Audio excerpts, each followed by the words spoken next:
बेलगाम शहर के सभी भाइयों और बहनों को रमज़ान के शुभ अवसर पर बहुत बहुत शुभकामनाएं। कोरोना की महामारी ने सारी मानवता को, सारे देशवासियों को दुख, दर्द और पीड़ा में डाल रखा है। अल्लाह से, ईश्वर से हम ये प्रार्थना करें कि वो अपने दया और करुणा के द्वार खोल दे और इस संकट से हम सबको जल्द मुक्त कर दे।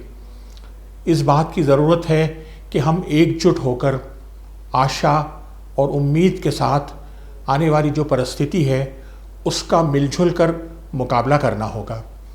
मुझे ये सोचना होगा कि मैं मेरे देश के लिए, मेरे देशवासियों के लिए क्या कुछ कर सकता हूँ।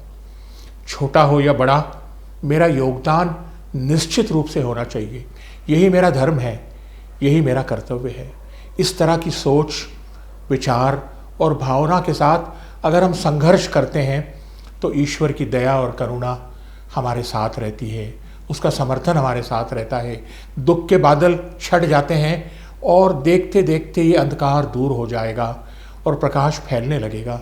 स्वामी विवेकानंद ने ठीक कहा था, awake, arise and do not stop until the goal is reached. Corona के इस संदर्भ में रमज़ान का संदेश भी बड़ा महत्वपूर्ण है। मुसलमान बंधु इस महीने में 30 दिन के रोज़े रखते हैं।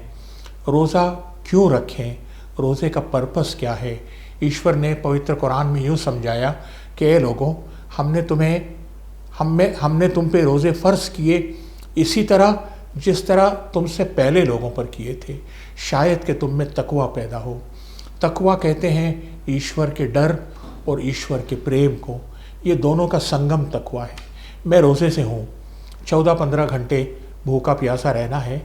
मैं घर में छुप कर खाना खा सकता हूँ, किचन में बैठकर पानी पी सकता हूँ जहाँ कोई नहीं देख रहा है, लेकिन मैं ऐसा नहीं करता इसलिए कि मैं जानता हूँ कि मेरा खुदा तो हर जगह मौजूद है, वो तो सब कुछ देखता और जानता है। मैं दुनिया को धोखा दे सकता हूँ, मेरे खुदा को नहीं। मुझे एक दिन लौट कर मेरे खुदा के पास जाना होगा, अपने कर्मों का हिसाब देना होगा। अच्छे कर्मों का बदला अच्छा और बुरे कर्मों का बदला बुरा मिल के रहेगा।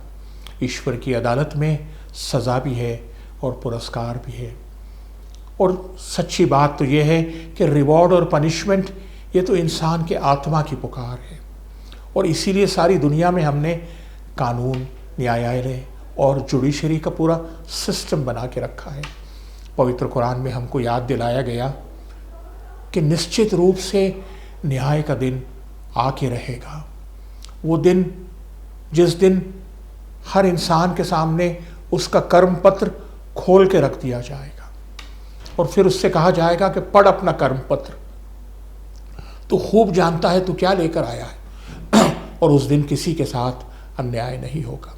एक और जगह कुरान में कहा गया, दौड़ो अपने प्रभु की दया और करुणा की तरफ, दौड़ो उस स्वर्ग की ओर जिसको बनाया गया है उन लोगों के लिए जो अच्छे कर्म करने वाले हैं। 30 दिन के रोज़ों के माध्यम से ईश्वर चाहता है कि हमारे जीवन में तकवा आ जाए। तकवा कहते हैं उस एहसास और उस चेतना को कि मैं जब लौट कर मेरे खुदा के पास जाऊं वो मुझसे खुश हो जाए। ईश्वर की नाराज़गी से बचने की चिंता और उसको खुश करने का संघर्ष, इसी का नाम तकवा है। इंसान के जीवन में अगर तकवा आ जाए तो फिर वो धोखा नहीं देता, वो चोरी नहीं करता, वो ऑक्सीजन सिलेंडर्स की ब्लैक मार्केटिंग नहीं करता, वो दवाइयों में मिलावट नहीं करता, वो गफले घोटाले नहीं करता। वो तो ऐसे काम करता है जिससे सारी मानवता को गर्व होता है। वो भूखों को खिलाता है, रोतों को हंसाता है, लोगों के दुख दर्द में काम आता है। उसका जीवन वरदान बनता है सारी मानवता के लिए, सारी सृष्टि के लिए। दरअसल यही सफलता का रहस्य है इस दुनिया की ज़िंदगी में भी और आने वाले मौत के जीवन में भी। यही सारे धर्मों का सारांश है, यही रमज़ान का संदेश है। Thank you.